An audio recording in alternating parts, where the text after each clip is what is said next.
G'day, I'm Steve. Hey, this is Wonderful World of Woodworking for Carbatec. The next thing to do is cut this one out of the mould. They come away pretty easily. Next step is to glue a block on the back. For that, you're going to have to flatten this area off here. I did that on a disc sander, but you could use a drum sander, you could use a file, whatever you like. The only reason we want that is so when we put a block on there, it's nice and flat and it'll hold firm when we put it in the lathe. I use just 2-part epoxy. Mix it up fairly well. I like putting it on both surfaces to give me a really good even coat.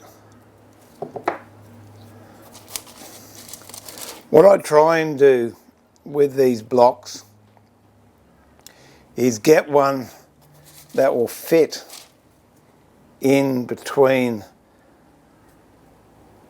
the jaws of the chuck on my lathe. So that's it, then we put that on there and we'll clamp it. This is always a good idea if you're going to put anything with epoxy in a vise. Just put a bit of paper down, doesn't matter, it doesn't have to be grease paper, any sort of paper. That way, if the glue drips out, it won't go in your thread of your jaws. See if you can get it as central as you can. So don't clamp it too hard, so you squeeze all the glue out, but clamp it so it's firm. And then this is what you end up with. And this now, we'll go over to the lathe and we'll turn a dragon's egg. What I've discovered is when you're turning resin, there is no point in trying to set it up to go with the dust extractor or any sort of extraction system. The reason being, when this comes off, and you'll see it, it comes off in long ribbons. It will get jammed on the impeller of the dust collector, and also if you've still got those safety guards in front of your port, it jams that up and it clogs it, and therefore is not very good. If you've got a straight vacuum cleaner, that works for a while, but again, it clogs up around the bag and it's not effective. So what I've discovered is when I'm turning resin, I just turn it and let it all fall on the floor. When I'm sanding it, then I would like to have a dust extractor or at least a mask. Now to start with, I'm going to wear just an ordinary protective mask. The reason being that I can talk to you while I'm turning and you'll be able to hear me because my microphone's there. When I actually start doing the sanding, I'm going to be using a filtered mask, but you might hear the hum of the fan inside here. Yeah, as I said before, I try and get this size to fit in between these areas of my jaws, like that. Then we just lock it up. To start with, I'm just going to use a roughing gouge. And for that, I'll grab rubber Sorby roughing gouge. Most of the turning, I will use a skew, but I'll use it as a scraper more so than a skew, and that will become apparent down the track. And as always, when you start off, make sure it's free. I'm going to start off at 600 RPM and just see what that's like. It should be pretty good actually. Yeah, it's got a little bit of a wobble. I'll bring it up.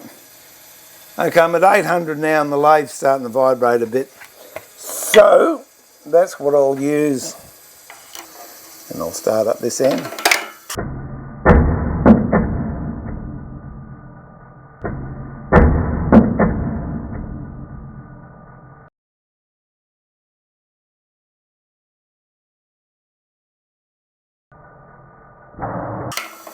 That's why you wear a face shield.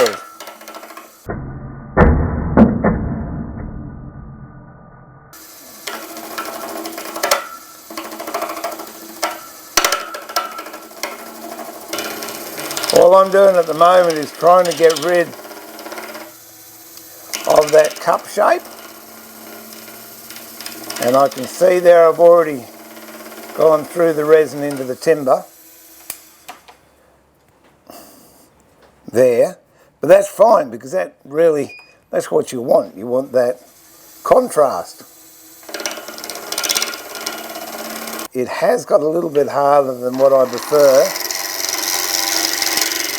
I think if you can turn it within 2 or 3 days of it first curing, it's much nicer to turn.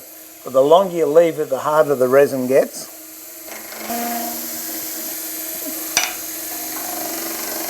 When you're just turning resin, it's lovely.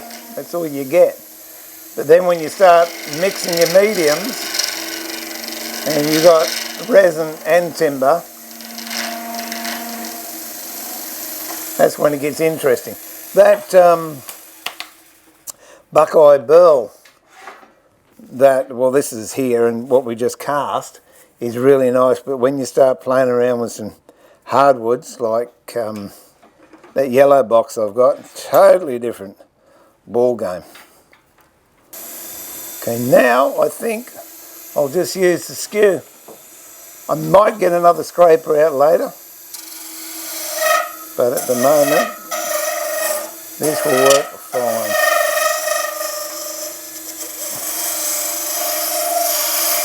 You start to get that harmonics up, that noise, tighten your tailstock a bit, or change your speed. I'll bring it down. When I'm scraping, use it as a negative scrape. So go in, but have the handle up so you're not biting into the work. If you try and do it like a normal skew, no, it's not nice. Remember, keep negative rake. I'm actually below centre.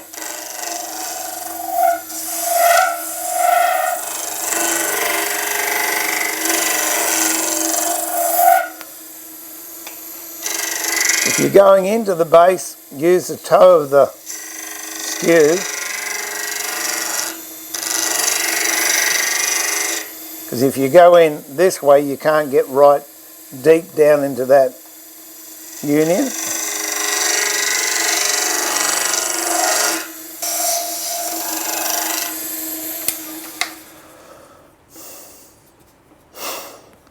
Okay, that's looking pretty good. So this live centre, it's gone into about there. So we've got to make sure we don't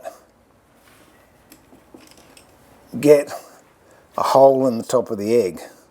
And if I can now come in under there, where that line is, I'll tuck it back. Otherwise this can be the base, and then I've got to bring this in. And as I do that, I'll then adjust the centre of the egg and maybe the base of the egg. We will see. Let's see what happens.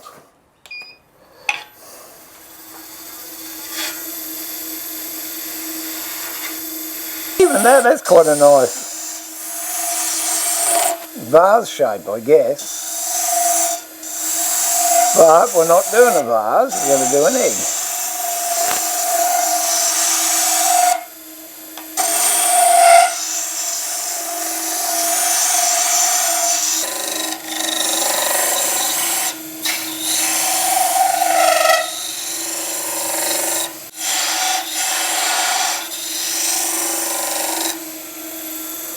I'm reasonably happy with that as a rough shape, but I'll come down and start shaping this.